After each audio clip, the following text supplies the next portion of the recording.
अब भी जाते शिंगारे हैं, वो दिन कितने प्यारे थे, ये दिन भी कितने प्यारे हैं, वो दिन कितने।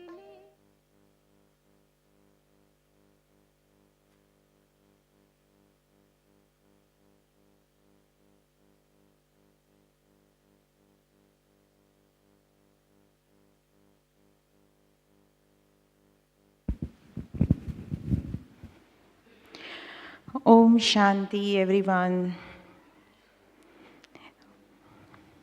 So our today's topic is to know our ancestor souls.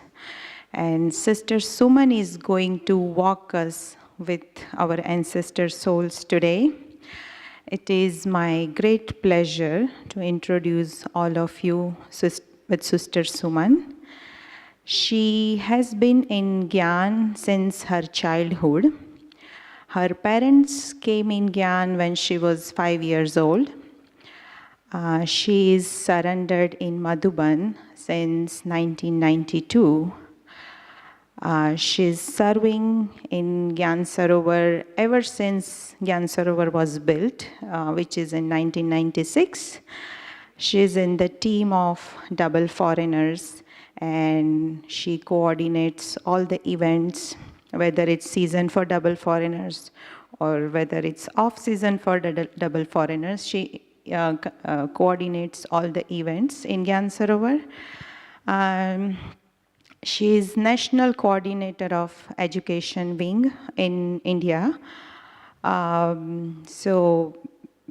Let's dive in the stories of our Yagya with our ancestor souls with Sister Suman. Om Shanti. Sister Suman. Om Shanti.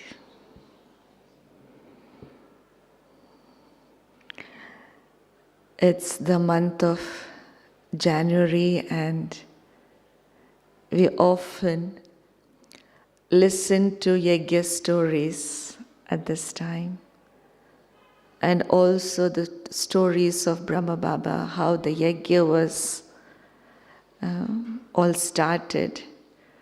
And along with that is the stories of Dadis as well. Because when God descends on this earth, He needs human beings, right? To establish golden age. So these are the most fortunate ones whom God chose to be His medium to establish golden age on this earth. Right? And now whatever we see, because Brahma Kumari's organization is worldwide now, it has a different form, right? It's a huge form now, right? But it all started with a small spring, right?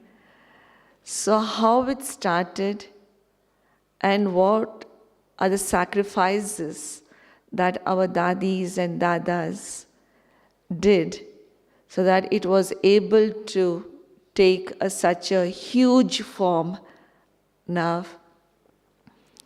Of course, these souls are the pillars of the Yagya. When we look at a huge building, we don't see the foundation. We just see the building, the beauty of that building, how high it is. But if the foundation is deep, only then that building can be that tall, right? So now when we look at this organization, we understand the foundation, how powerful and how strong it all started with, right? So in few minutes, I have just 1.5 hours. So in this given time, as far as possible, I'll just, narrate the stories and whatever I have heard, whatever I have read. So I'll just try to share. I won't be able to do justice to all the ancestors, because there were 350 dadis and dadas, right? So we won't be able to listen to all the stories, but maybe few, right? So I won't be speaking about Baba or Mama, because might be you have heard about it, or then we will can have any other session for that. But I'm going to share the stories of those dadis which you might have not heard so much of. The first and foremost is Mother Yashoda. You must be knowing Mother Yashoda was the Laukik wife of Dada Lekraj. And the amount of sacrifice that she had done is immense. You see that photograph below. It's the Laukik family of Dada Lekraj. Baba had four, the eldest one who's standing in between is Kishan Dada, the elder son, and next to him is Brijendra Dadi, Laukik wife of Kishan Dada, and to the right is Nirmal Shanta Dadi. Nirmal Shanta Dadi was the third child of Dada Lekraj. Second child was just left body after a few years of birth. So Nirmal Shanta Dadi was the third child, and then you see a daughter sitting next to Dada Lekraj, that is Puttu Dadi, or Navnidhi Dadi we say. And then towards the Yashoda Mata is Narayan Dada. And with Brahma Baba, it's the last child, Surya Dadi. So these were the children of Brahma Baba, Dada Lekraj we can say. And Yashoda Ma was very oriented towards bhakti, devotion. Since her childhood, she did lot of devotion. And when Brahma Baba was around 60 years of age, Mother Yashoda would always tell him, now I think you should wind up your business and start to, devote more of your time towards devotion and remembering God. And it is because of Yashoda Mata that Dada Lekraj became more devoted. Of course, both of them had a lot of, a very good royal sanskars. Even during the time when they didn't know about Baba, Shiv Baba.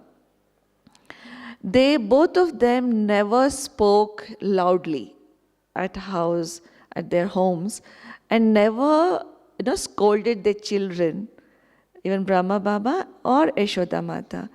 They never scolded their children or never beat them up.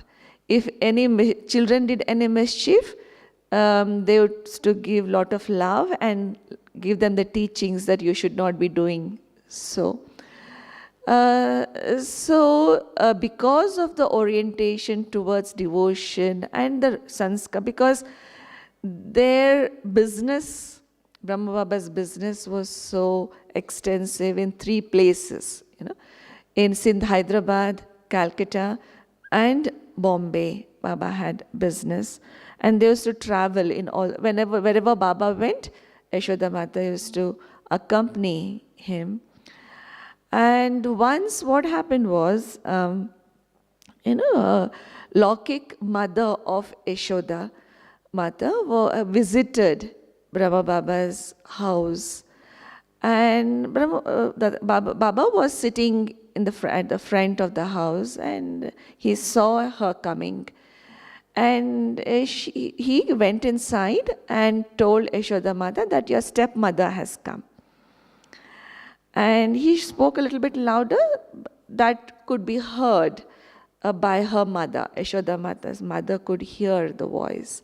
But later on he realized that he shouldn't have told like your stepmother has come. But after a few minutes they stayed and she talked and whatever work she had come, she finished and she left. And Baba also left for his business to his shop. Then in the evening when Baba came back, Yashoda Mata said, okay, come for dinner. Baba said, no, I don't want to have dinner.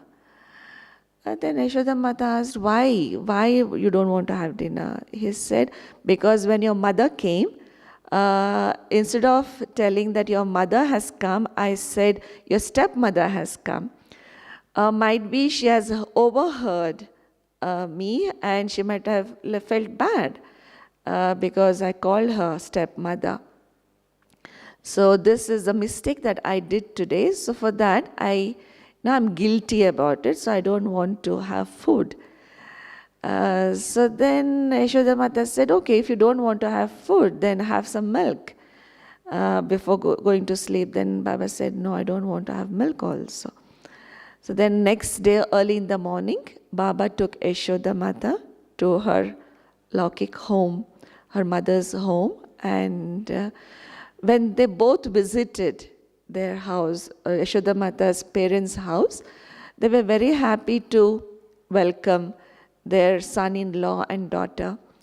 And then later on they asked, the father and mother, they both asked, why have you come early in the morning today?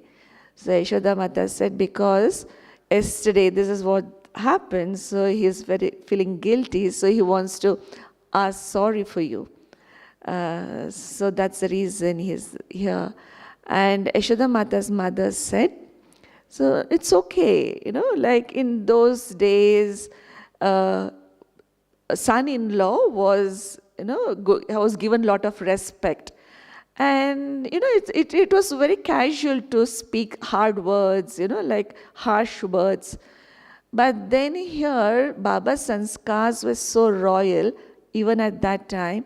Like, even if he has spoken this word and if he has hurt anyone's mind, anyone's heart, he used to feel very sorry. And he went and asked sorry for his mother-in-law. And then after that, only he came and ate. So he was able to understand the feelings of others. So that was the level of efforts that he used to make even at that time on the path of devotion also. I think that's the reason might be God himself chose Brahma Baba because of his royalty, because of the level of spirituality and the level of inculcation that he was practicing in his life. So likewise, Yashoda Mata was also so royal, very soft-spoken and very spiritual, very religious at that time. And we can feel the amount of sacrifices that Dadis have done, but when Yashoda Mata came to know that Brahma Baba, this is Brahma Baba, and God himself has descended in my husband's body, so everything changed, right? It was just a family of 8-10 people, but then all of a sudden people started to come in, had that spiritual gathering, and then Baba now gave more time to others instead of his wife and children. And so they had to let go of their insecurity.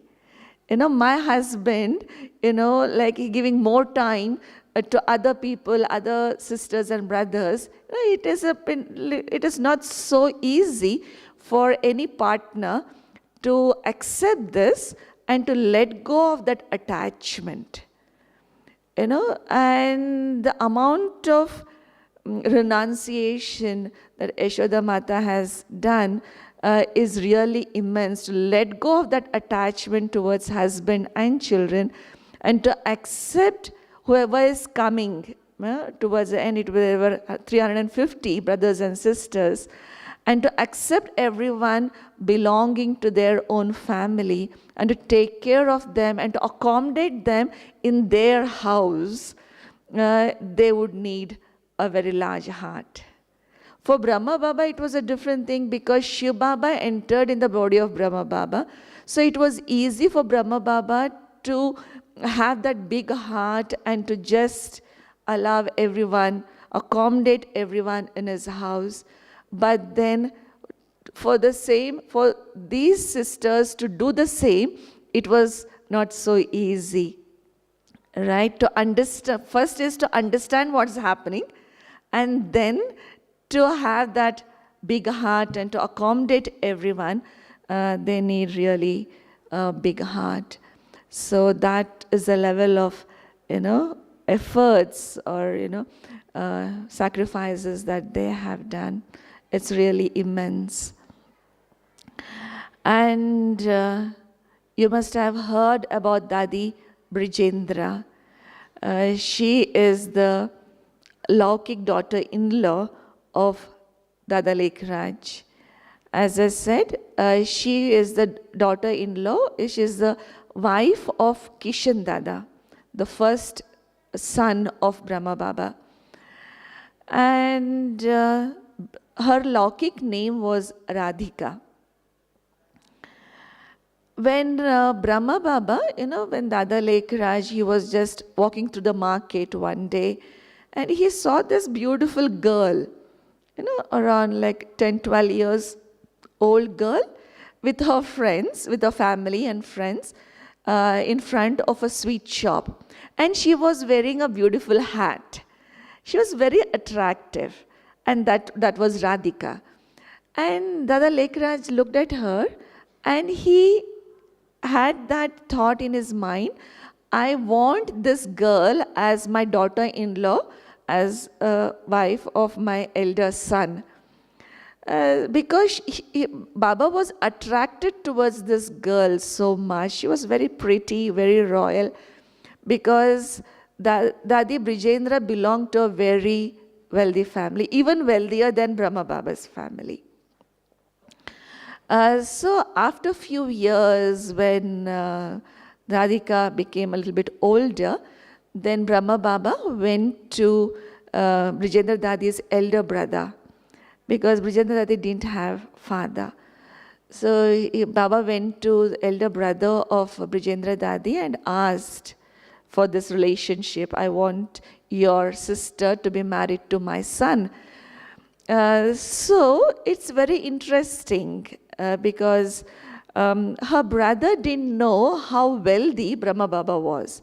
Brahma Baba was wealthy, he knew, but how wealthy he didn't know exactly. So he said, okay, there are 2-3 conditions.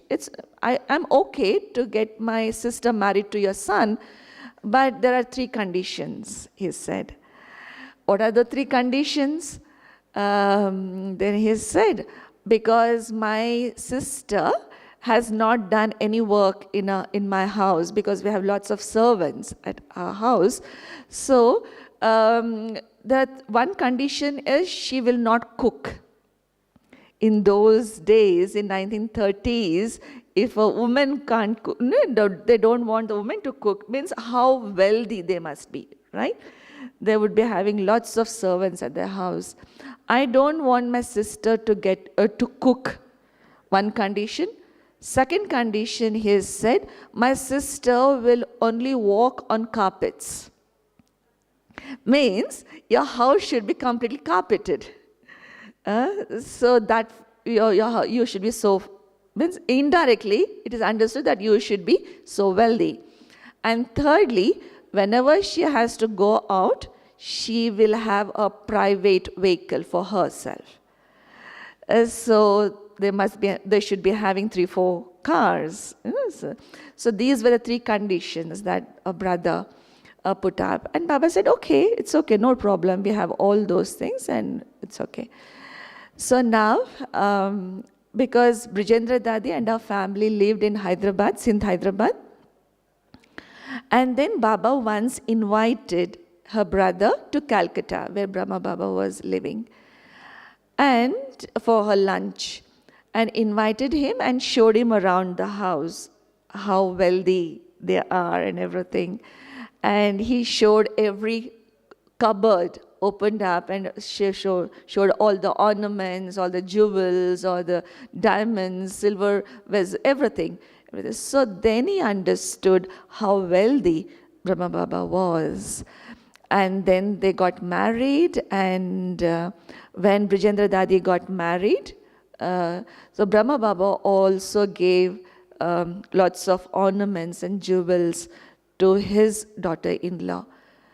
So Miss Brahma Baba was very big-hearted. He was like, for whenever they used to go visit any kings or queens in the palaces, he used to make sure that all his family members wore, very royal clothes and lot of ornaments. They even wore more ornaments than the queens at that time. So that wealthy they were, and Baba had a lot, very large heart in that way.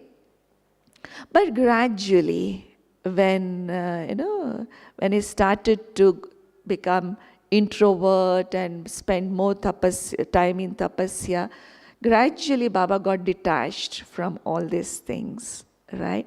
Then Baba started to see all these ornaments like stones. So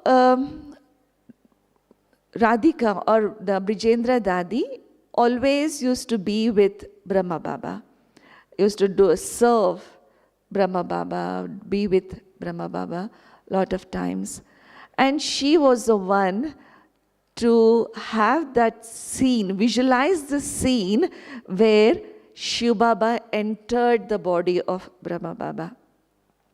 There was a spiritual gathering happening. One guru had come in their house and he was giving a discourse. And everyone was sitting in the gathering. Even Brahma Baba and all his family members were sitting. And all of a sudden, Brahma Baba thought, okay, I need to get up and go to my room. He went to his room, and Radhika also followed him. Why Baba got up? Because it is ill-mannered when anyone is giving a discourse, a guru is giving a discourse, and someone to get up and go. It's not a good manners. So Baba would never do that. Why did he get up and go? So Radhika followed Baba.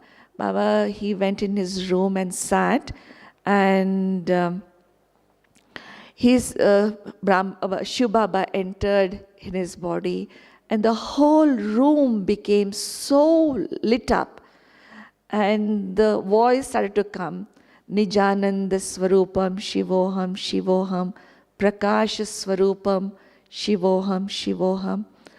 So as though someone from up above is saying something, and Brijendra Dadi is standing near the door of that room, and she visualized everything, and she could feel the light and might. And after that she explained how there was too much light and there was too much might coming out from the forehead of Baba, and it lit up the whole room. And after that, when this organization started and gathering started, people started to come and listen to the discourses of Brahma Baba. And Om Mandali started. Along with that, Brijendra Dadi also followed the footsteps of Baba and Yashoda Mata. And Baba never told her to let go of her ornaments or expensive clothes or nothing. Gradually, after a few months, she herself got that, disinterest. And gradually she, one day she put all her ornaments. You might be thinking how much ornaments she might be having, gold and, diamonds and all the jewels. She put everything, she put it on a cloth, she put everything and tied it up like a bundle and gave everything away to the Yagya. She surrendered everything and started to wear a very ordinary cotton clothes. So this was a very big shift to renounce their jewels, renounce the ornaments. This was not a very small thing in those days. And the amount of renunciation these dadis have done, and when we look at ourselves, our renunciation is nothing compared to the amount they have done in their lives. Dadi also had children, but then 2 sons Dadi had. One of them died very earlier in Karachi itself when the Yagya started and everyone moved to Karachi, and he had smallpox and he passed away. And the second son, his name was Ghanshyam, and he came to Mount Abu also along with the Yagya, but later on he also left body in Bombay. And her Laukik husband, elder son of Brahma Baba, he left the Yagya earlier itself, in Sindh, Hyderabad itself. He left Dadi Brijendra and he got married, a second marriage. But later on, when Brijendra Dadi, when everyone came, the Yagya came to Mount Abu, then Dadi was sent to Bombay for service. Dadi served in Science Center in Mumbai, and she was in charge of Maharashtra zone. When Dadi was living in Science Center in Mumbai, a phone call came one day, and when one other sister picked up the call, and she asked, "Who's calling?" And the other person said, "It's Kishore speaking. Is Brijendra there?" She was shocked because, no one would say Brijendra. She was Dadi, she was a senior Dadi, right? So everyone would address her as Dadi Brijendra, right? So that person asked, "Brijendra is there?" Then he said, then Dadi came up on the phone and she came to know it's her ex-husband on the phone, and she said, "What do you want now?" She was so detached from all the Laukik relationships. And he said, "I want to meet you." She said, "No, I don't want to meet you." And he was so guilty. He wanted to come and apologize Dadi, but she didn't allow him to come. And she was so detached from all the relationships and that amount of penance and tapasya that the soul had done. Once, in Madhuban, when she was visiting in Madhuban, one of the groups from South India, they had come and they wanted to meet Dadi. And they told to one of the sisters outside her room that we want to meet Brahma Baba's daughter-in-law. So Dadi said, "Tell them that daughter-in-law is dead." But Dadi, why are you saying this? Because, daughter-in-law is dead. I am the child now. I am Baba's child. So they had detached from all the Laukik relationships, Laukik connections, completely became Alaukik, very spiritual. That level of relationship was there with the Yagya, with Baba as well. And then later on, Dadi left body in January 1990 in Madhuban itself. And always, but Dadi used to say that, in the last birth, she was very near to Brahma Baba, right?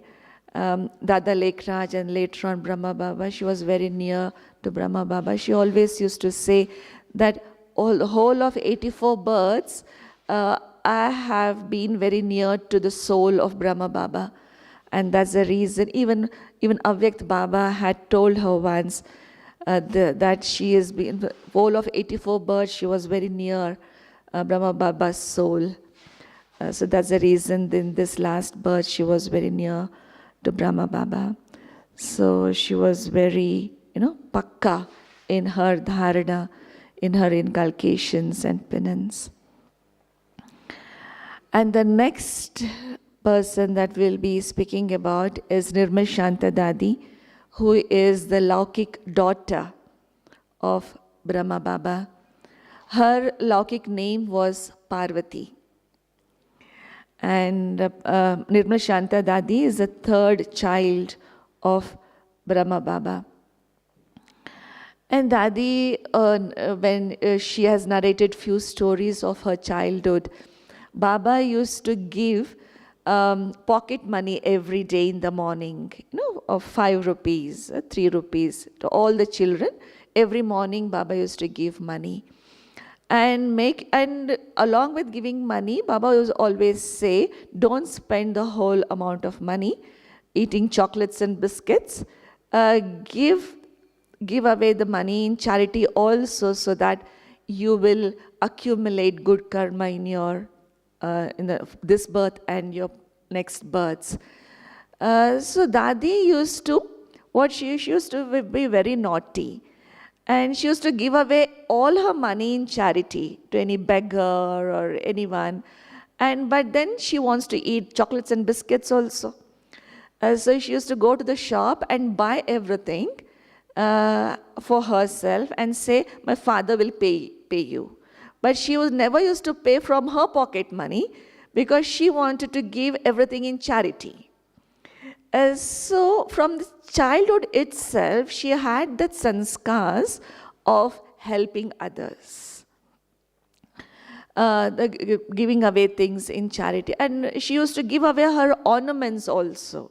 If somebody is very poor and they want something, so she used to give her all her ornaments also in charity. When once she had a brother, right, Narayan Dada.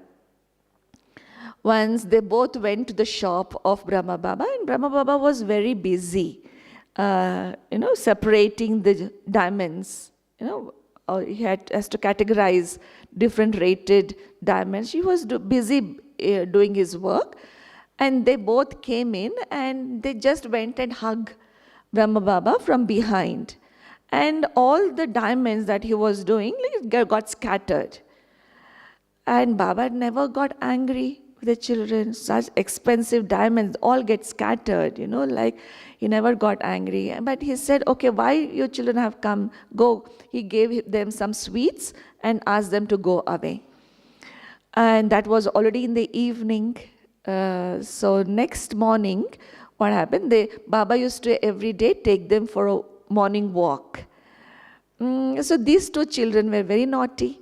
They said after 5 or 10 minutes of playing in that garden, they said, Baba, my stomach is paining, I want to go back home. So they both told Baba like this. So then Baba trusted them and allowed them to go back home. They asked the driver to drop them back home.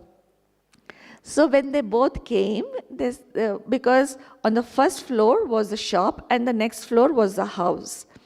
They both came to the shop. They knew, because early in the morning, the cleaners will come and clean, and whatever jewels that is scattered, they will collect it and give it to Baba. They are very, very honest. So they'll give it to Baba. So before cleaning, they wanted to go and collect all the diamonds for themselves. So this is a plan they made. So they came back early and they collected all the jewels and they scattered all the things. They put up the table, under the table and all these things. And they collected all the jewels and took away. And Baba, when he came back from walk, he first used to visit the shop and then go to the house. So when he visited the shop, he saw all the furniture is scattered. Then he asked what happened. Like they said that your children had come. They took away the jewels that were scattered, diamonds, they went away. So Baba knew that these two people, Nirmal Shanta and Narayan Dada, they both have taken the jewels. So he didn't say anything. He freshened up and they sat for breakfast. And he's very clever, Baba. Baba said, for Nirmal Shanta Dadi, Baba used to call her Palu. Palu daughter, do you know nowadays our goldsmith is free. So we want to order some ornaments for you. Do you want any ornaments? Then Dadi, very happy, she said, I want a bangle, I want a buckle, I want this, I want that. She said, okay, then Baba asked Narayan Dada, do you want something? Then he said, yes, I also want rings and things like that. So he said, okay, I think I have some diamonds too, but some diamonds are short, like, I have less diamonds. So, child, do you have some diamonds with you so that I can put everything and make lot of ornaments for you? Then Nirmal Shanta Dadi said, very innocent. She said, yes, Baba, I have this, I have this. She put whatever she had taken in the morning, she gave away everything to Baba. And Narayan Dada also, very innocent, he also gave away everything to Baba. Baba, I want this. And Baba also kept up the promise. He made those ornaments and then gave it to the children. And again, how to take those ornaments back? He can't snatch, right? So give away. So otherwise the children will cry. Then he used to make the children wear everything, all the ornaments. And any customers, when they came, they used to see the ornaments on the children and they used to say, that is very good, make me that ornament for myself. So then Baba would, when the children would sleep at night, Baba used to take away all the ornaments from the children and give it to the customers the next day. Next day when the children would wake up, they used to cry, where's my ornament, where's my bangle, where's my buckle and everything. So Baba used to tell them very sweetly, children, do you eat the food which has been cooked 2 days ago, cooked yesterday? Then the children would say, no, because it would be spoiled. We will always eat fresh food. Then Baba used to tell them, okay, even those ornaments are like old, rotten ones now. You will get new designed ornaments. So Baba used to tell them with great love. So they used to accept. And Baba used to make new ornaments every time and give it to the children. But then again take it and give the new one. So that way Baba used to give new things to them.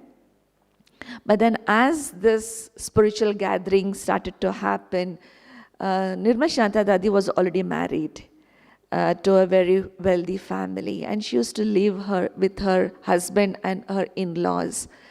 And whenever she used to visit Baba's house, she used to feel, why so many people at my house? Now Baba don't love me at all. He gives all the time to these brothers and sisters. He doesn't give time to me. And whenever Dadi used to meet Baba or Yashoda Mata, they used to give knowledge about soul, about all the dharanas and everything. So Dadi used to feel both of them don't love me at all. She used to feel very sad. So one day when she came in the evening to visit Baba, she saw a group of girls, sisters. They had went in trance and they were dancing. And it was a very spiritual dance. It was not like a body conscious dance. It was like they were all into trance and the dance steps were very unique, very slow. And she was attracted. Nirmal Shanta Dadi was attracted towards these sisters. And she sat there for a while. And after these sisters came down from trance, Dadi started to speak to them. and asked for their experiences, what your experiences are.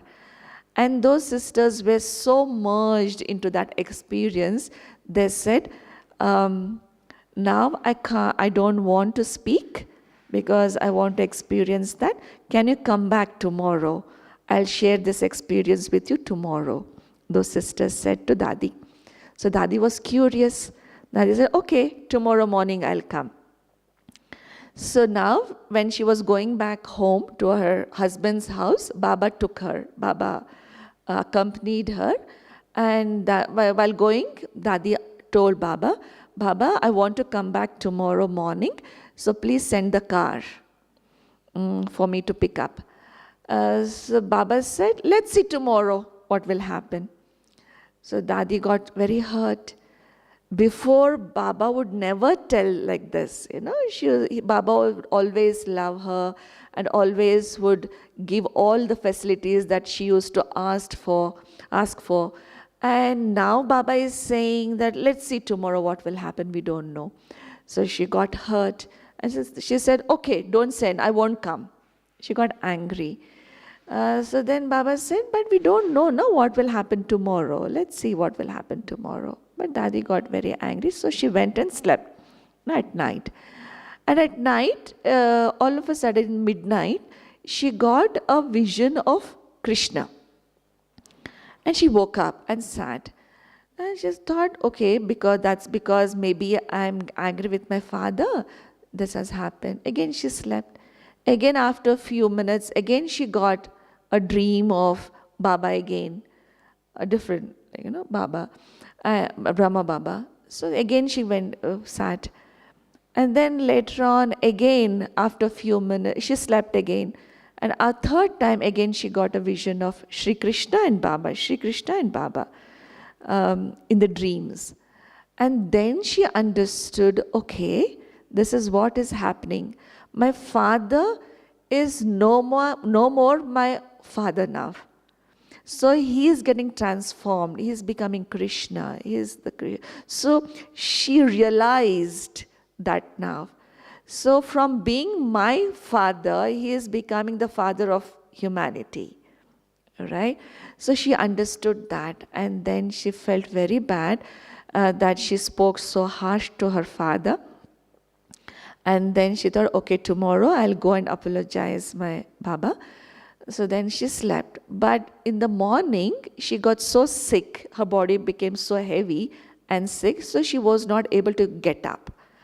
And then she understood why Baba said as the day before that, let's see tomorrow what will happen. So then she didn't go to Baba's house that morning.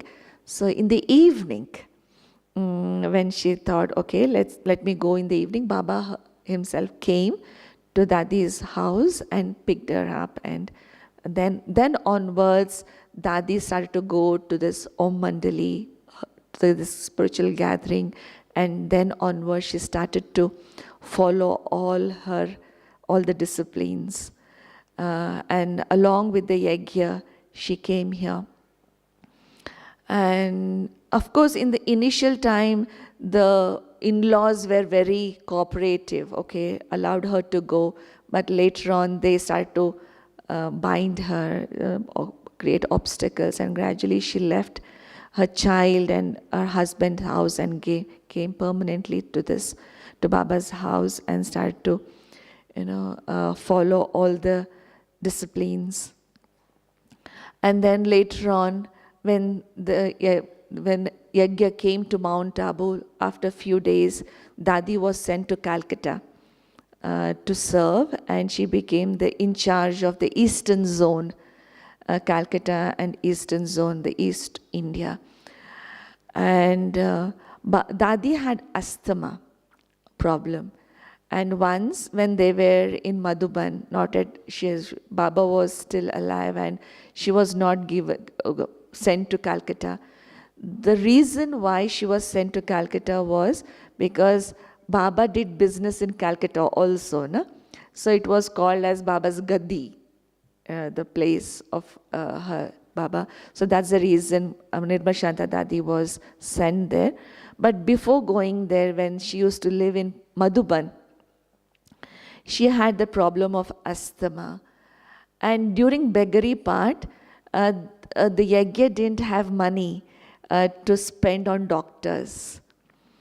So whatever health issues that the people had in the Yagya, the trans messengers would go and bring message from Almighty Baba. They used to call Almighty Baba to Shiv Baba. So they used to bring message from Almighty Baba about the remedies, local remedies they used to, kitchen remedies they used to give. So for Nirmal Shanta Dadi also, her asthma increased, and Brahma Baba asked one of the trans messengers to go to trance and bring message from Baba. And she went and brought the message, and she said, Almighty Baba is asking Nirmal Shanta Dadi to take bath in iced cold water. And you can just imagine a person who is having asthma, if that person takes bath in iced cold water, there are chances that soul can leave body, right? But then Baba was concerned. And then Baba said, okay, maybe there is some problem with this, message. So go back again and bring back the message again. So she went back and brought the same message. The message remains the same. Baba wants her to take bath in iced cold water. So then Baba said, okay, go and give this message to Nirmal Shanta child. Then that sister gave the message to Dadi, and Dadi instantly said yes, because I am dedicated to Baba, I have surrendered to Baba. So if anything happens, so he is responsible. So instantly Dadi accepted, okay, I'll take bath in ice cold water. And during those days, Yagya didn't have refrigerator. So we didn't have ice blocks. So they brought it from the market. Then that got melted and water. From that water, they filled it in the bucket and put it in the bathroom. And Nirmal Shanta Dadi was asked to sit in the bathroom. And this trans messenger sister who had brought the message, she was asked to put a mug of iced cold water on Nirmal Shanta Dadi's head. So as she filled up her mug to put on the head of Nirmal Shanta Dadi, her hand came like this. She was pulled into trance again. And then Baba gave the message that Nirmal Shanta child has passed the test. So this is how Baba used to test each and every soul. So in different things, whether in terms of faith, or in terms of courage, or in terms of accuracy. So Baba used to test, not Brahma Baba, but Shiv Baba. Used to test each one in different ways. So sometimes when we think, okay, if this situation comes in front of us, like, will I be able to have so much faith that, okay, it's Baba's message and Baba is responsible. I'm ready to take bath in ice cold water. So it's a question for each one of us as well. Okay, how much faith do we have? It is because of the amount of faith and courage these dadis had. Dadis are dadis. They became dadis, right? Yeah. So you see different pictures of Nirmal Shanta Dadi, and Brijendra Dadi and Nirmal Shanta Dadi used to, because in those days in Karachi, they had to do all the work, right? They had to do repairing of the vehicles, drive the vehicle, drive buses and trucks, So Nirmal, Shanta Dadi and Brijendra Dadi, they used to take care of the cars and they used to drive the buses also. And we see these Dadis' dresses, Baba made them to wear shorts and, all types of dresses to get rid of the body consciousness. In those days, sisters would wear saris and put the veil in front of the face, right? So Baba never liked it. So in order to get rid of the body consciousness, Baba made them to wear these shorts and skirts and, do all types of work. Never think that you're a Kumari or you're a girl, that I can't do this work, I can't do that work. No, everyone should do every work. So Baba was the one who removed that body consciousness from all these souls. And the next person that we'll be speaking about is Anand Kishore Dada. Anand Kishore Dada's Laukik name was Lakshman. And Anand Kishore Dada had a shop in Calcutta near Baba's shop. And Anand Kishore Dada is a Laukik relative of Brahma Baba. And he was completely following Brahma Baba since his childhood. Baba helped him a lot in his business also. And the name of the shop is Ram Lakhan and Co. And that shop is still there in Calcutta, even now. A few feet away from Brahma Baba's shop there. And as Brahma Baba, when Brahma Baba wound up his business, Anand Kishore Dada also followed the footsteps of Brahma Baba, and he also wound up his business and gave away his, whatever the thing to his partner. Whatever share he had to give, he gave away to his partner and came along with Baba to Karachi, and he stayed with the Yagya, and then he came to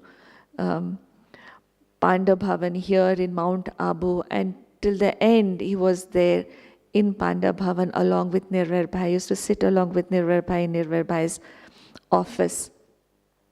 Speciality of Anand Kishore Dada is he was well educated, and he spoke well in English as well. And whoever double foreigners would visit Madhuban, Dada was the one who used to attend to them, speak to them in English, and whatever correspondence at that time was being done from the Yagya. So he used to take care of the correspondence and office work since the beginning itself.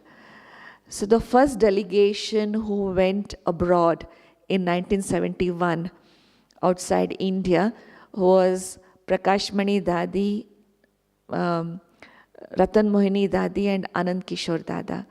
3 of them went to Japan first and different other places. They were invited and they spent, I think, 3-4 months abroad visiting different places. So Anand Kishore Dada was sent because he knew English. And his English was very, very perfect. So he was sent along with Dadis in the first delegation that went abroad. And also along with that, he also stayed in Calcutta with Nirmal Shanta Dadi, doing different types of services as well, and even in Bombay. Once in Bombay, Brijendra Dadi prepared ice cream. In the olden days, they didn't have refrigerator, but then somehow they learned different types of cookings. And once she made an ice cream, and Anand Kishore Dada ate and wrote a letter to Baba. In those days, all the children used to write letter every day to Baba, what they had done throughout the day, giving the news. And Dada wrote letter to Baba. Baba, ask Dadi to make ice cream once more. Why? Because while eating ice cream, I forgot to remember Baba. Because that's why please ask Dadi to cook, to make ice cream once again. Then Baba wrote him back, "You are the ocean of mistakes. Bhulon ka sagar. You are the ocean of mistakes. If you continue to make mistakes, so you won't, it's just a lovely, conversation that they used to have with Baba. Means they didn't have that official connection with Baba, but it was a family connection, right? And Brijendra Dadi, Nirmal Shanta Dadi, of course they were family, but other few Didi, Manmohini Didi, and all this, they had a very cordial relationship with Baba. They used to crack jokes and, it was not like an official, oh, God is descending in Baba. And okay, of course, we have that respect, but then also they had so much of love and they used to crack jokes among themselves also. So it was a lovely family feeling at that time. Yeah, there were very few brothers in the Yagya at that time. Only I think 4 Dadas were there. And one of them was Anand Kishore Dada. All others were sisters. Yeah. So the next person that we'll be speaking of is Vishwa Kishore Bhau. And his Lokik name was Bhairu Dada. Vishwa Kishore Bhau is Brahma Baba's elder brother's son. And Dada used to work with Brahma Baba in Calcutta. And there was a retail shop near Brahma Baba's shop there. So it was there were 3 shops.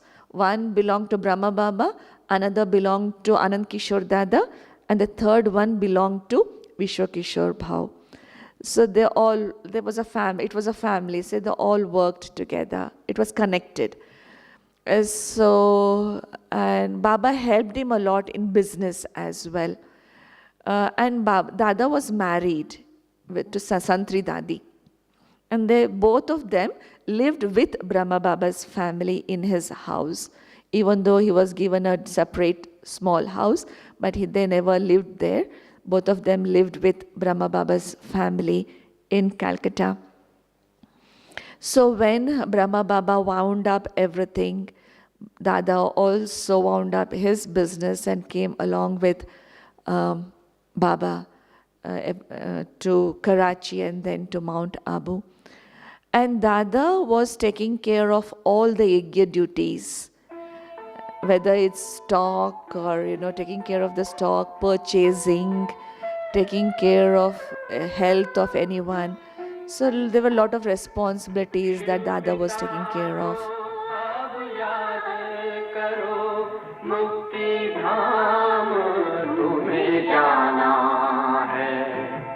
अपने सुकर्मों के बल पर ही सतयुग में तुमको आना है शिव पिता को अब याद करो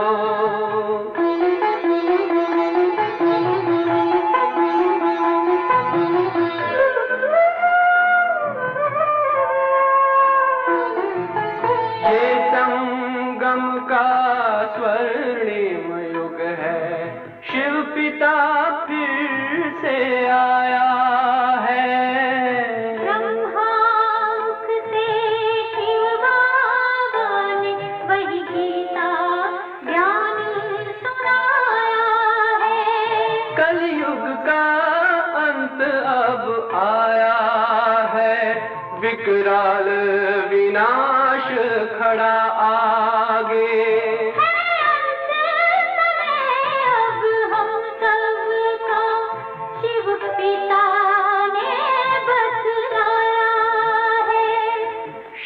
पिता को अब याद करो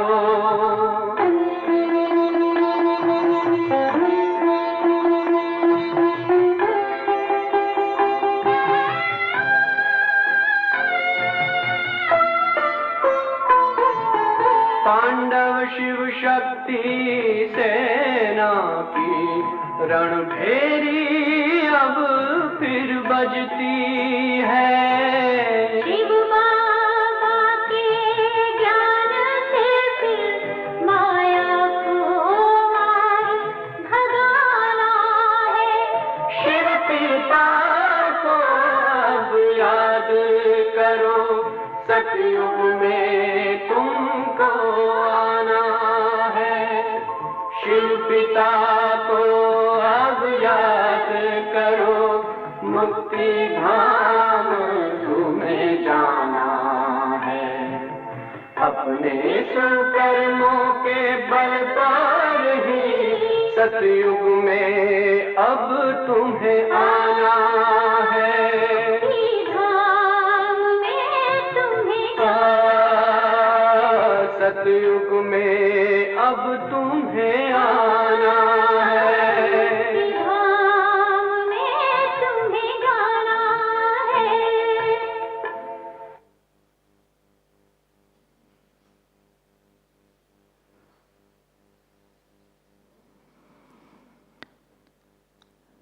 And Baba had lot of trust on Vishwa Kishore Bhau. And Bhau's speciality was his level of purity was very high.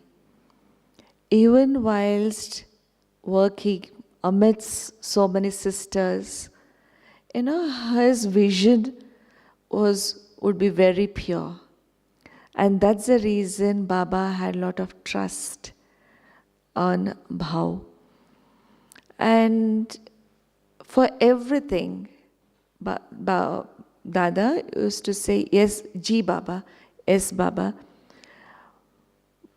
He never said, never went against Baba in any way. And Baba, because he had so much trust in Dada, Vishwa Kishore Dada, he used to scold him also, because in a gathering, if some soul is very sensitive, and if Baba can't give teachings to that soul directly, what Baba used to do is, in a gathering, Baba used to scold Vishwa Kishore Bhau, and Bhau would understand, okay, why Baba is scolding me without any reason, because Baba wanted to give teachings to this soul, and indirectly Baba used to give teachings to the souls. But Baba would always use Vishwa Kishore Dada as a medium to give teachings. So because Baba knew that this soul is very powerful, very strong, even if I scold him amidst everyone, he will not get angry. Because the amount of love that they had for each other and faith that they had for each other, nothing else mattered in between them, between Baba and Bhau. So everything, when the whole Yagya got shifted here to Mount Abu, so all the arrangements was done by Vishwa Kishore Bhau. He was sent before when Manmohini Didi finally finalized this place. Then Dada was sent to make arrangements how the whole group can come. Because to bring the whole group of 350 people, that was a huge task.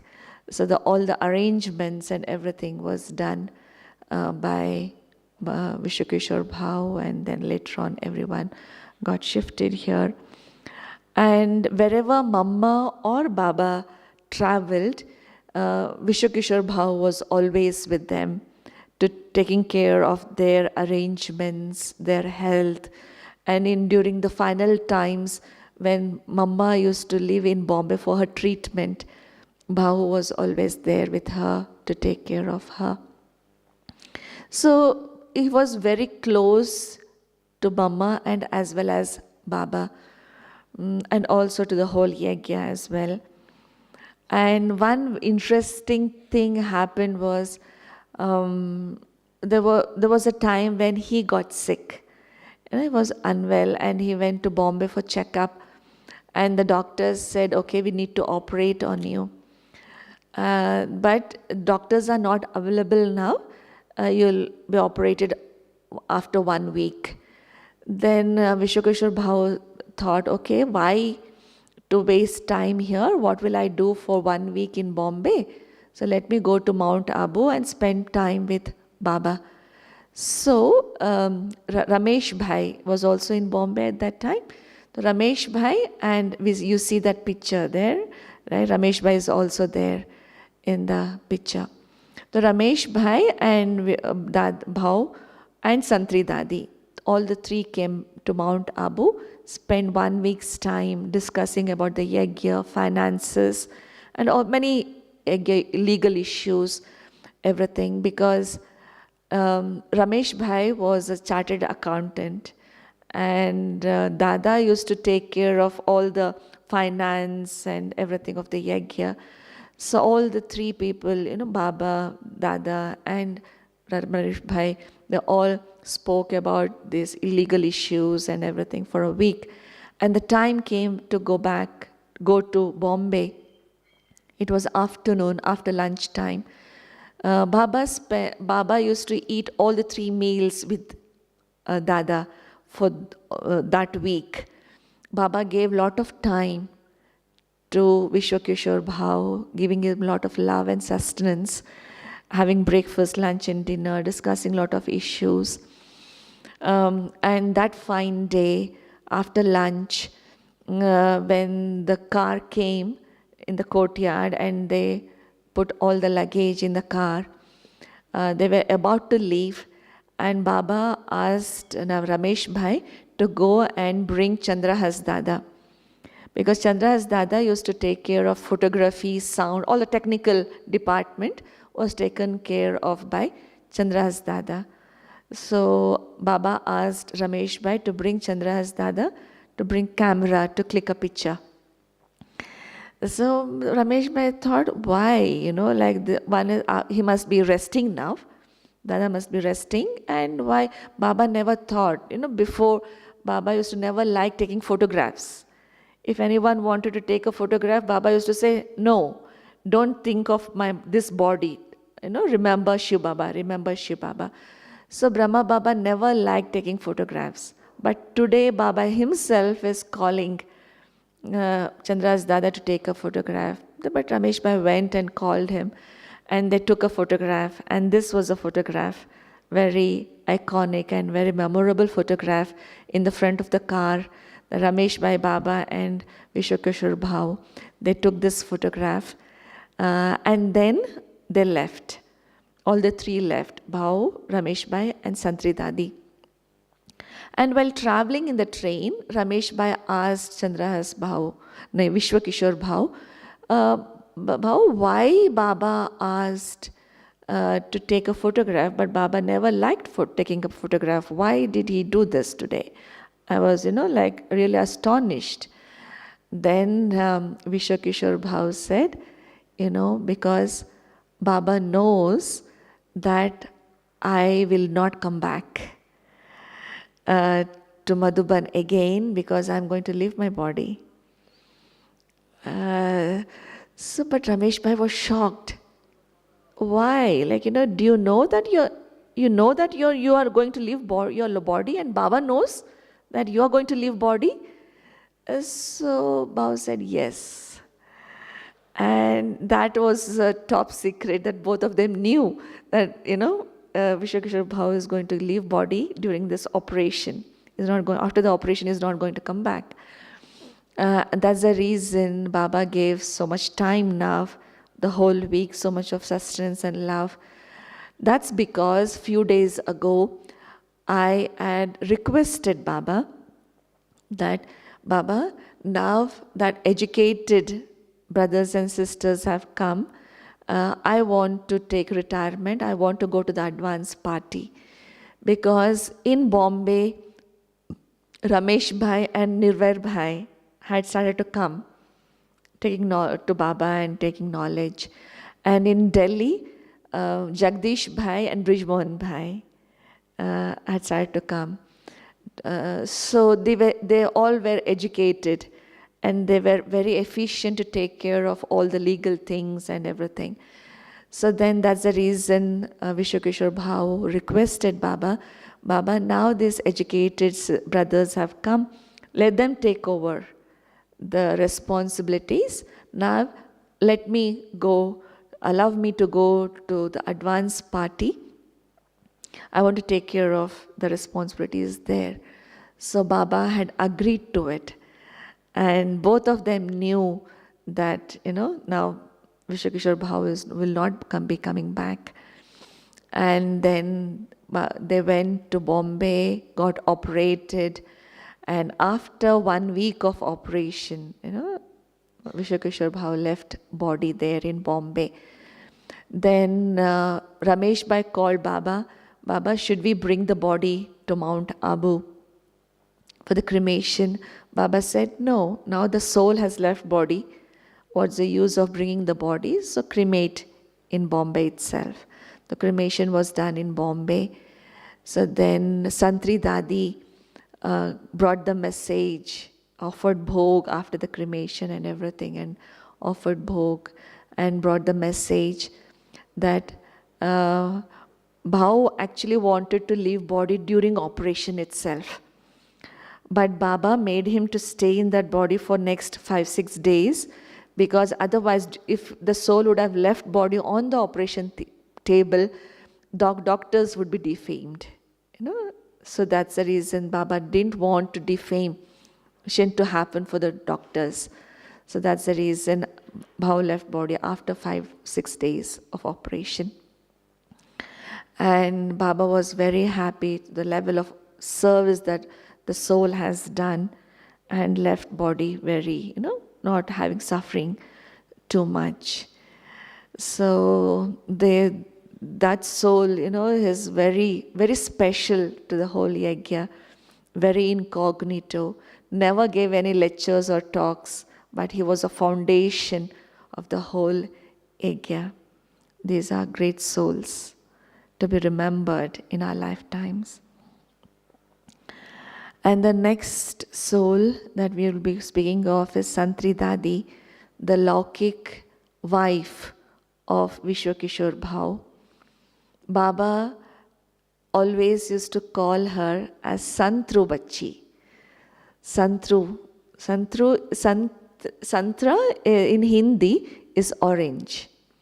And her face was round and very orangish color, pink color. So that's the reason Baba used to call her Santru daughter, Santru child. And she had a lot of love for Baba. So since childhood, she was with Baba's family, serving them there in Calcutta in the Laukik life as well. But later on, when the Yagya started, she started to go in trance and bring messages. And Santri Dadi was a personal messenger of Brahma Baba. Anything that Brahma Baba wanted to ask Almighty Baba, it was through Santri Dadi always. She was not an official, because any personal, very confidential things that Baba wanted to ask, so it was always through Santri Dadi. So she knew many secrets of the Yagya, many confidential things about the Yagya, because of that personal messages that she used to bring for Brahma Baba. So along with it, she was sort of like a Brahmani to Brahma Baba, along with Lachu Dadi. She used to take care of Brahma Baba, everything, food and everything in Madhuban, in Panda Bhavan. But along with that, she used to take care of the store and everything. But when Baba left body, on 21st of January, 1969, Dada descended in her body first. Because when Brahma Baba left body on 18th of January, everyone had a question mark. Now what will happen in the future? How will Baba meet everyone? Everyone had thought that, okay, Baba will be alive until the end of confluence age. No one thought that Brahma Baba will leave body. So when Baba left body, they had a question mark, like, how will the meeting happen? What will happen?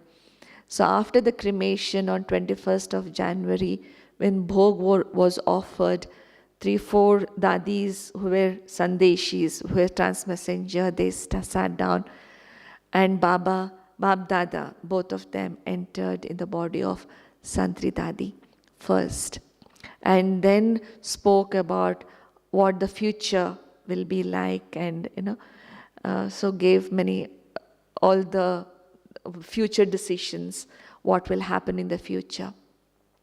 So she was such a pure soul, in spite of, like she was a mother. She didn't had any children, but she was married, right? But even then she was so pure. And that's the reason, for almighty authority, for Bab Dada to enter a body is not a small thing, right? So Baba using her body means she was such a pure soul, so pure, very honest in her heart.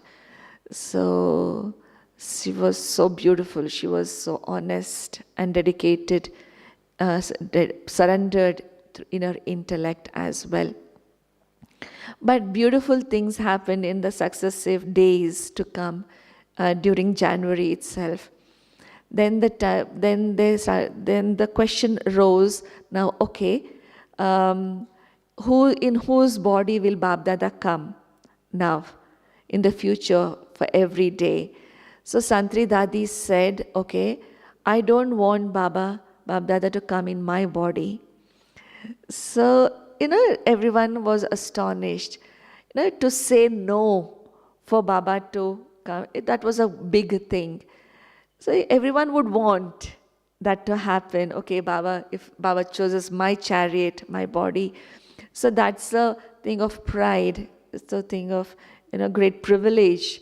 But Dadi said, no, I don't want Bab Dada to come in my body. Why? Because no one will have faith in Baba, because I know everything. I know all the confidential things of Baba. So if Baba would come and speak, people might have doubts. Okay, she's pretending. So they would not have faith that Baba will be coming in her body. So that's the reason. See, instead of putting themselves ahead, they always thought of the Yagya. What is beneficial to the Yagya? What is beneficial to the people? So they never put themselves ahead. They always put the Yagya in front. So because of the Yagya, she just withdrew herself from becoming Bab Dada's chariot. And then a few others were asked, everyone refused for their own reasons. And then later on, Gulza Dadi was asked. Okay, the Dadi said, okay, if the seniors would say, then it's okay. If anyone wants to play this role also, it's okay. That Gulza Dadi is very detached. Whatever Baba says, that's okay with me. So then the seniors and Baba together, they decided, okay, now onwards, Gulza Dadi will be the official chariot for Bab Dada to come and meet. So that was a decision made. So this was the great renunciation that the Dadis did. Then later on, Baba, when he used to come and meet, Baba gave this message. See, this Yagya is built on the sacrifices, great sacrifices that these souls have made. Yagya wouldn't be Yagya in this form without the sacrifices these souls have done. See, so these are the renunciates, the great tapasvis that we had as our ancestors. We are so fortunate to have these souls as our ancestors. Baba says, no, this is a family, right? This is our global family. And to know how great our ancestors were is a thing of a pride, you know. Even in the Laukik world, if we say, okay, my forefathers were so great, my grandfather, my grandmother was so great. So to say our ancestors was so great, I belong to that lineage. So now here, when we understand how great our ancestors were, and to have that deep feeling, I belong to that lineage, right? So we need to understand our ancestors, then only we have that deep feeling for them, right? So after that, when Brahma Baba left body in 1970, after that in 1970, Baba asked Santri Dadi to go to Calcutta along with Nirmal Shanta Dadi, and both of them served in Calcutta. And in 1990 in January, Nirmal Shanta Dadi left body. In December, Santri Dadi left body in Madhuban itself. And she had come in December to meet Baba. And one fine day on Thursday morning during Amrit Vela, she was just sitting there in her room meditating. And in meditation, she left body without any pain, without any, anything. So just, that was her last breath in Madhuban. And later during that day, when Bhog was offered after cremation, Baba gave a beautiful message that the soul has done a lot of service in the Yagya. She had cleared all her karmic accounts, and she was very simple. So she left body without any hassles or any pain. So yeah.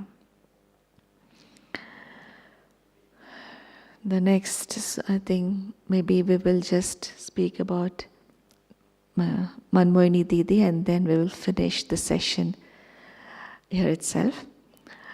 So Manmohini Didi and Prakashmani Dadi, we all must have heard that they were like two bodies and one soul.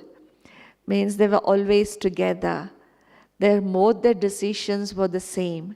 They never had difference of opinion. And Manmohini Didi's Laukik name was Gopi. And Didi belonged to a very rich family. She was married.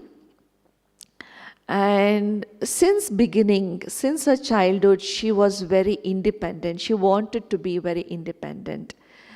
And in spite of belonging to a very wealthy family, she wanted her money of her own. She wanted to earn her own money. So she started tailoring classes. So there was no necessity to earn. But, her logic was very different. She thought, okay, if I earn my own money and use that money in charity, she didn't wanted to use that money for her own facility, buying her own facilities, but she wanted to use that money in charity so that she'll multiply her fortune. So for that reason, she used to earn through tailoring. She used to stitch clothes. And when Brahma Baba's elder son's Brijendra Dadi's marriage was happening, Manmohini Didi stitched very beautiful dresses for the family, and she used to do it since then. That's the reason the families, Brahma Baba's family and Manmohini Didi's family, knew each other during those days itself. So when the spiritual gathering happened, Didi and with her mother started to visit Baba's Om Mandali, and since then itself, she used to get the visions of Krishna. Her name was Gopi, so she used to get the visions of Krishna. She never had visions as such, but she had deep feelings of Krishna, being a gopi of Krishna. So since then, it was like a smooth sail for her. It was instantly she had that attraction towards Baba and towards the knowledge, and she started to follow this path. But her Laukik husband and the family was so popular in that area. Initially, they didn't have any issue, but then later on, during after a few months, when the issue of purity arose, Prakash Mani Dadi's elder sister Sati, when her husband came from abroad, and the issue of purity arose, and then it triggered like a fire in the whole of the society, and anti-Om Mandali started.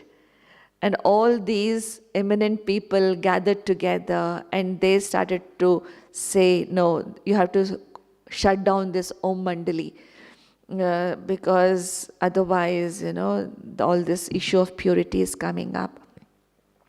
So the Laukik family of Manmohini Didi was also involved in that Om Mandali, anti-Om Mandali issue. And when they saw in this picketing, you must have heard about picketing, where the whole popular people, all these men came to attack Om Mandali. And Baba made all these sisters and small children to stand there in the entrance, sitting there, so that they couldn't attack. They won't attack on the small children. So they were standing there, and Manmohini Didi was also standing there.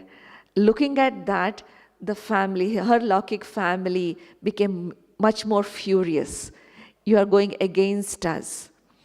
So then there was a little bit of, difference of opinion, and they said, okay, now then Didi thought, okay, this is the time to separate.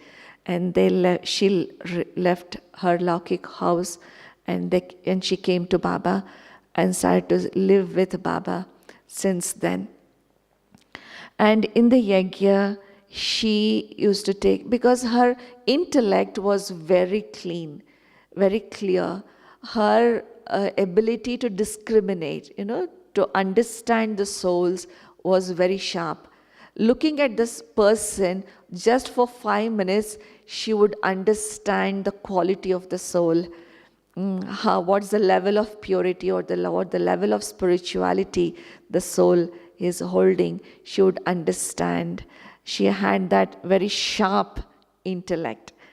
Didi never gave classes or read Murli, but in terms of interaction or making decisions in the Yagya, her decisions were very accurate, very powerful. So when in Karachi, when the partition happened and the India and Pakistan partition happened, and they were living in Karachi, the time came when they wanted to come to India, to Bharat. So then Baba said to Manmohini Didi, okay, you go first to your relatives, because her relatives were living in Bombay. Very eminent, very rich, very wealthy people. So they asked them to invite Didi, and they invited Didi first to India, and she came to India, and then she was asked to look for different places so that the whole group can come to India. So then Didi, along with 2-3 sisters, she visited different places in India, in Pune, Ahmedabad, and also she came to Mount Abu. And she spoke to Baba about all these places on the phone.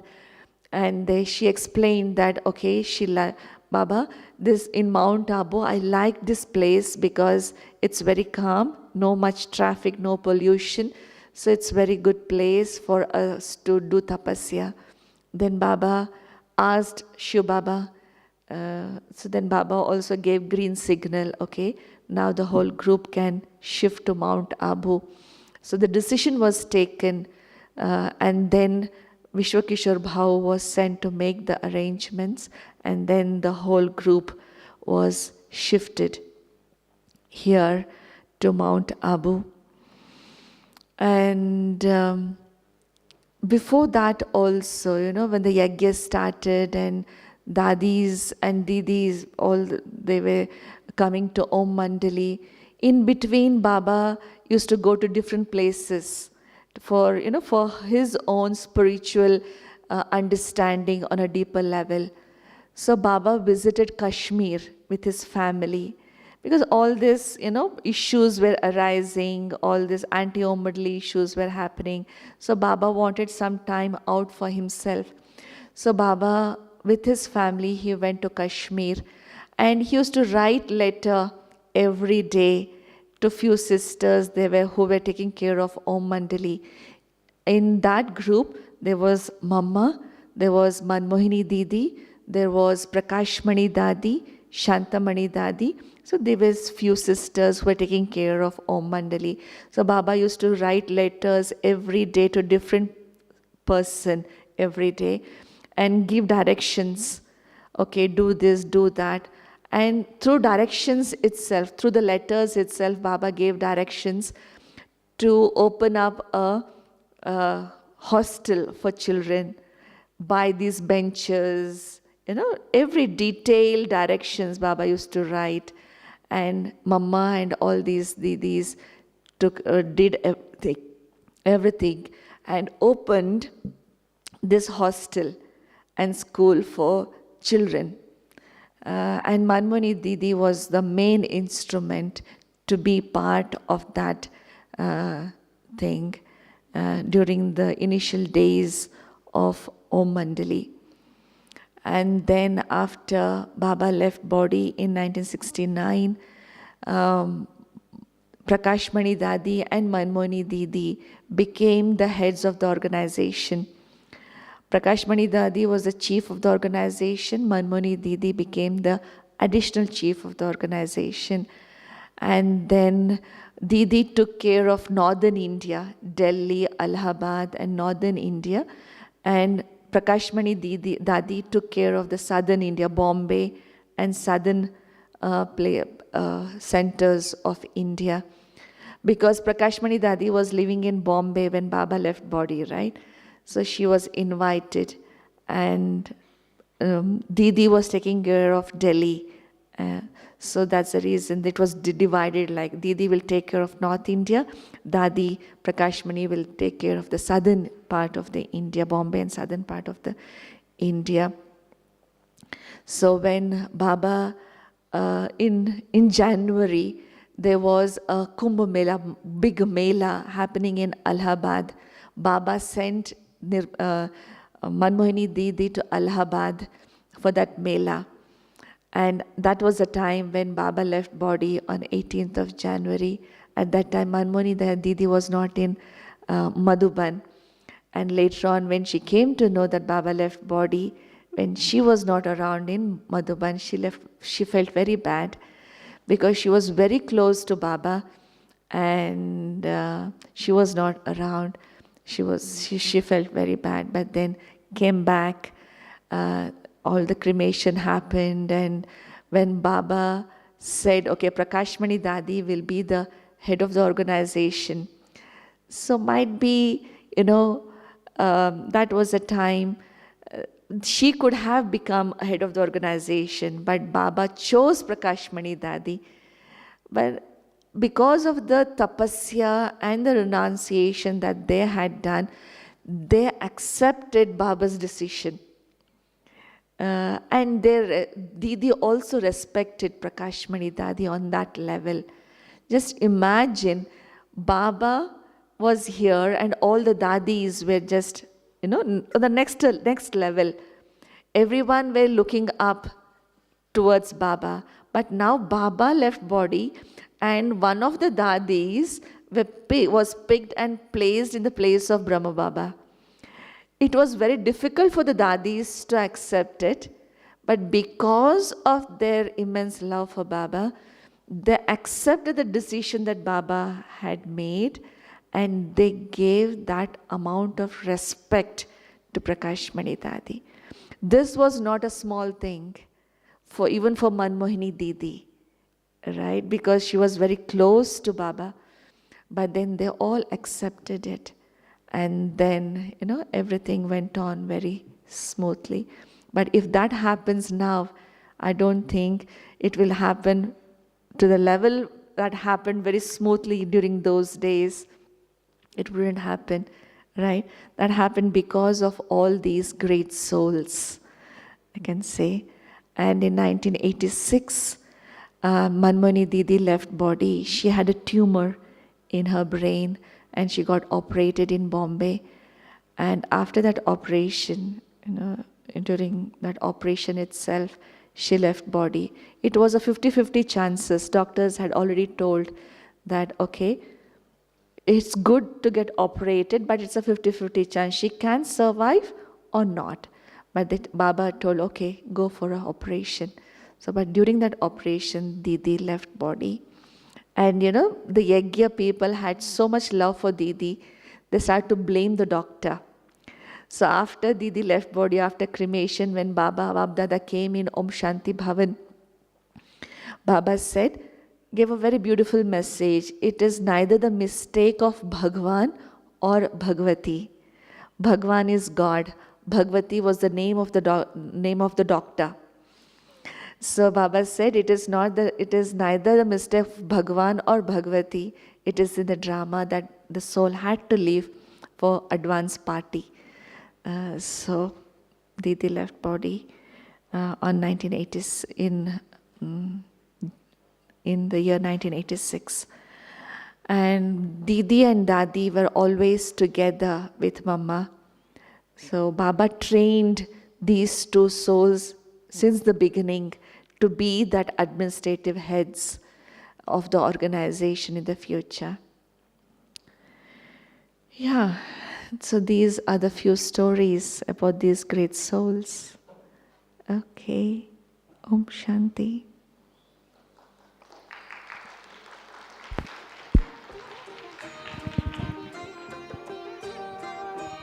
तेरी शिक्षाएं और प्यार साथी बन साथ निभाते हैं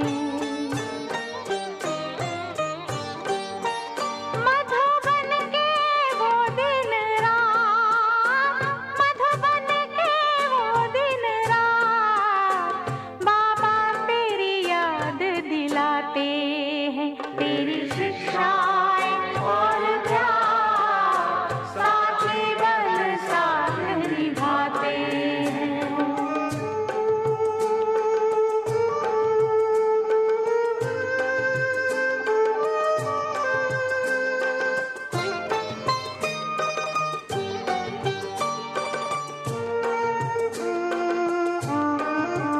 बैठूं कमरे में जाके मिलता तू वतन से आके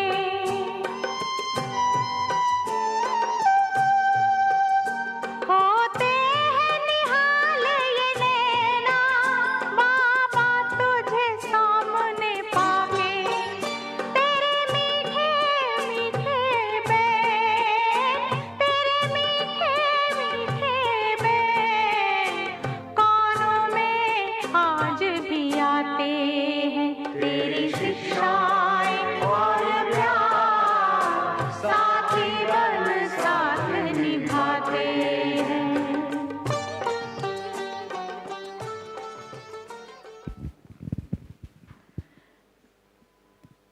Thank you so much, Suman Ben, for walking us through the memory lane of Yagya and some of the ancestor souls.